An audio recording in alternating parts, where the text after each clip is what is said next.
تو نماز کے اندر خشوع اور خضوع پیدا کرنے کے لیے ہر فرد کو، ہر مسلمان کو کم از کم نماز با ترجمہ اور وہ چھوٹی صورتیں جو نماز کے اندر ہم پڑھتے ہیں وہ پڑھنی چاہیے، تاکہ نماز میں خشوع اور خضوع پیدا ہو، خیالات کی دنیا آباد نہ ہو، مدارس تو اپنا کام الحمدللہ کر ہی رہے۔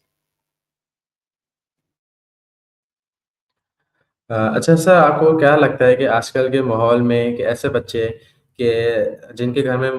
جو ماحول ہوتا ہے نماز کا، والدین ابھارتے ہیں تو ان کے لیے تو نسبتاً آسان ہوتا ہے ان کو سمجھانا، لیکن کچھ بچے ایسے ہوتے ہیں آج کل کے ماحول میں بالکل بھی ان کا گھر میں ایسا ماحول نہیں ہوتا، تو ان بچوں کو کس طرح سے ہم نماز کی طرف لا سکتے ہیں، نماز کی اہمیت کی طرف، کہ کس طرح سے ہم ان کو سمجھا سکتے ہیں کہ نماز اتنی اہم ہے، کیونکہ انہوں نے تو کبھی اہمیت نہیں دیکھی ہوتی اپنے گھر میں کسی کو دیتے ہوئے۔ جزاک اللہ، آپ کا اچھا سوال ہے۔ دیکھیں، ان کو رغبت دلائی جا سکتی ہے مختلف طریقوں سے، جو کہ ان کے ایک تربیتی طور پہ ان کے ذہن میں یہ بات آ جائے۔ میں سانگڑ شہر کے اندر ایک مسجد ہے، وہاں اکثر جمعہ نماز پڑھاتا ہوں میں جا کے کبھی، تو وہاں پر جو ہے میں نے دیکھا کہ باہر ایک مٹھائی کی دکان ہے، اور وہ مٹھائی والا جو ہے ہر جمعے کی نماز کے اندر برفی جو ہے اس کے ٹکڑے کر کے بچوں میں تقسیم کرتا ہے۔ اب وہاں عالم یہ ہے کہ سب سے زیادہ تعداد بچوں کی جو ہے اس نماز میں وہاں جو ہے ہوتی ہے جمعے کی نماز میں۔ تو اس طرح کا اگر ماحول ہم اپنے علاقوں کے اندر، مساجد کے اندر پیدا کریں تو جو ہے وہ بچوں میں شوق ذوق جو ہے بڑھ سکتا ہے۔ ترکی کے اندر مساجد کے اندر بھی جو ہے کھیل کا انتظام رکھا گیا کہ بچے وہاں کھیلتے ہیں، بڑے نماز پڑھ رہے ہوتے ہیں، اور اس سے یہ رغبت بچوں میں پیدا ہوتی ہے کہ وہ کھیل کھیل سے ہی نماز کی طرف جو ہے آ جاتے ہیں۔ جی سر، آپ نے بہت اچھا بتایا اور بہت بہترین جو ہے آپ نے سولوشن بتایا۔ اچھا سر، جیسے کچھ مسجد میں جیسے کہتے ہیں کہ چھوٹے بچوں کو نہ لایا جائے ہمارے یہاں کہ وہ شور شرابہ کرتے ہیں، تو پھر سر ہم اس کے لیے کیسے سیٹنگ کر سکتے ہیں مسجد والے؟ آ، اس کے لیے کیا کر سکتے ہیں کہ چھوٹے بچے شور بھی نہ کریں، وہ آئیں بھی اور جو ہے یعنی ان کو تنگ بھی نہ کریں کسی کو؟ ہم پاکستان میں ایسے کیسے کر سکتے دیکھیں، بات یہ ہے، یہ تو ہم نے اپنے ذہن میں یہ چیز بٹھا لی ہے کہ بچوں کا شور ہے، نماز میں خلل پیدا ہوتا ہے، حالانکہ نبی مہربان صلی اللہ علیہ وسلم کی زندگی سے دیکھا جائے تو نواسۂ رسول حضرت امام حسن، امام حسین رضی اللہ تعالیٰ عنہ اجمعین سجدے کی حالت میں آپ صلی اللہ علیہ وسلم کے اوپر جو ہے بیٹھ جایا کرتے تھے، اور آپ صلی اللہ علیہ وسلم اس وقت تک سر نہیں اٹھایا کرتے تھے جب تک کہ دونوں نیچے نہ اتر جاتے تھے۔ اور بات یہ ہے کہ ہم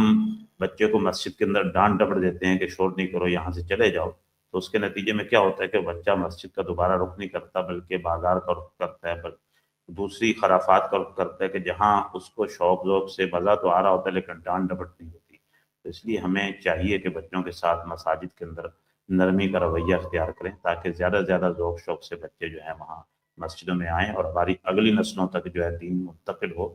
بصورت دیگر تو آنے والے وقتوں میں پھر مساجد بالکل ہی بند ہو جائیں گی، اس لیے کہ کوئی نماز پڑھنے والا رہے گا نہیں، چند بوڑھے لوگ ہیں جو نماز پڑھتے رہیں گے اور پھر وہ دنیا سے چلے گئے، تو پھر آئندہ نسل کے اندر دین کی آبیاری نہ ہو سکے۔ جی سر، آپ نے بالکل کہا، بالکل صحیح فرمایا۔ سر ایک چیز جو میں نوٹ کرتا ہوں مساجد میں، کہ کہتے ہیں کہ بچوں کو سائڈ میں کر دو، بچوں کو پیچھے کر دو، برابر میں نہ رکھو، تو کبھی ایسا ہوتا ہے کہ والد صاحب ہوتے ہیں بچے کے ساتھ، چھوٹا بچہ ان کا ہوتا ہے تو پھر وہ بھی سائڈ میں جا کے کھڑے ہو جاتے ہیں، تو آپ کا اس بارے میں کیا خیال ہے؟ مجھے بات سمجھ میں نہیں آتی کہ ایسا ہی کرنا چاہیے، بچوں کو سائڈ میں رکھنا چاہیے پیچھے، یا بچے بڑے بیچ میں صف میں کھڑے ہو سکتے ہیں؟ دیکھیں، اللہ کے نبی صلی اللہ علیہ وسلم کے دور میں جو صف بندی ہوتی تھی اس میں جو ہے آگے مردوں کی صف ہوتی تھی، پیچھے پھر جو ہے وہ بچوں کی صف بھی ہوتی تھی،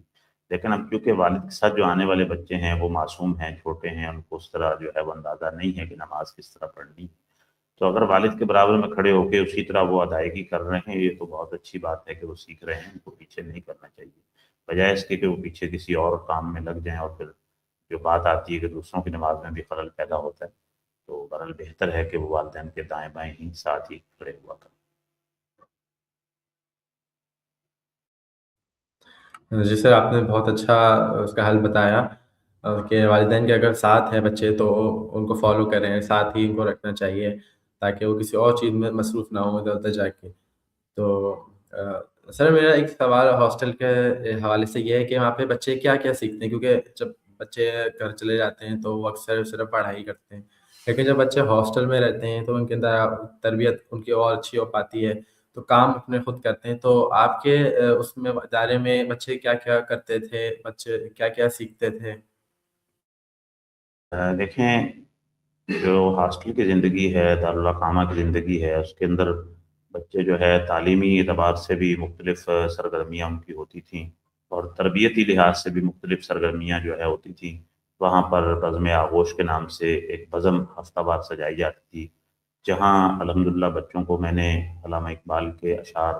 اور اقبالیات پر جو ہے بڑا ان کو تیار کیا۔ بیت بازی کا سلسلہ ہوتا تھا کہ بچے ایک دوسرے سے شعر و شاعری کا مقابلہ کرتے تھے، اور اس کے نتیجے میں علامہ اقبال ان کے ذہنوں میں رچ بچ گیا اور وہ سمجھنے لگے کہ علامہ اقبال کا فلسفہ جو ہے کیا ہے۔ اس کے علاوہ باقی دینی تربیت اور دینی مسائل اس کا بھی ایک سیشن ہمارا ہوتا تھا، اور اسی طرح باقی جو معاملات ہیں دنیا داری کے ان کے حوالے سے بچوں سے بات ہوتی تھی۔ تو اس طریقے سے جو ہے مختلف تربیت کے مراحل ہیں، اس میں کھیل بھی تھے بچوں کے لیے، لوڈو، سنوکر، ٹیبل ٹینس اور دیگر کرکٹ، ہاکی، فٹ بال بھی تھا۔ تو تمام تر چیزیں جو ہیں وہ تربیت کے نقطہ نظر سے ہوا کرتی تھیں، جو کہ گھر کے اندر عام ماحول میں بچے کے ساتھ ممکن اور مشکل ہیں، ممکن نہیں۔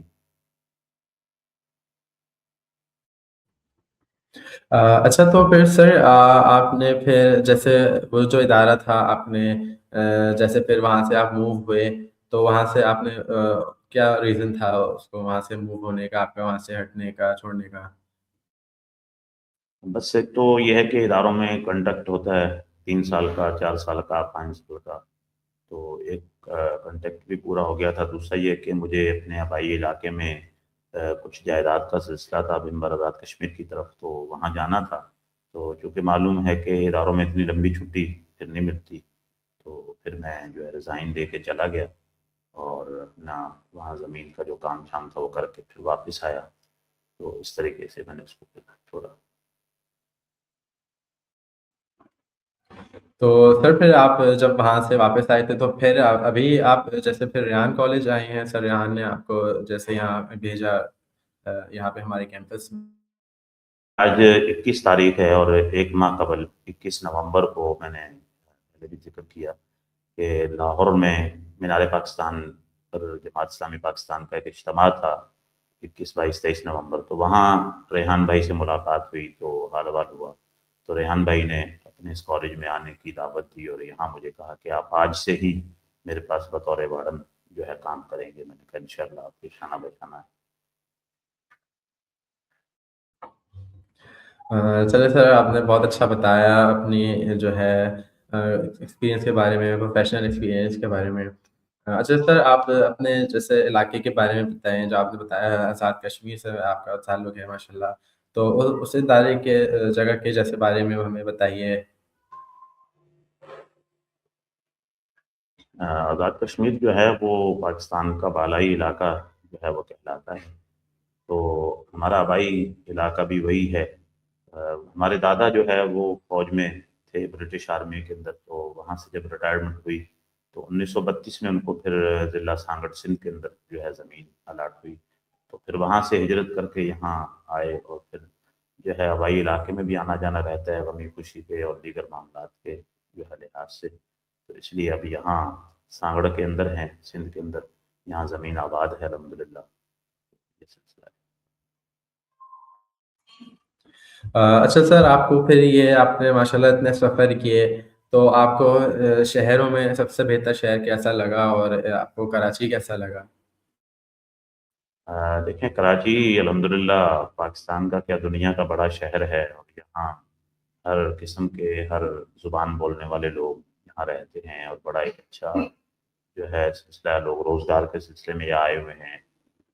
الحمدللہ باقی شہروں سے اس کو فوقیت ہے یہ کہ ایک اچھا ہے اور بڑا وسیع و عریض ہے۔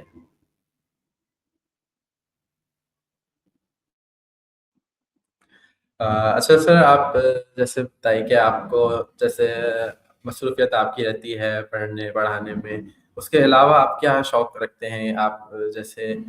جیسے ٹیچنگ کے علاوہ ایز اے وارڈن جیسے، تو اس کے علاوہ آپ کے کیا شوق ہیں آپ فارغ وقت میں کرنا چاہیں؟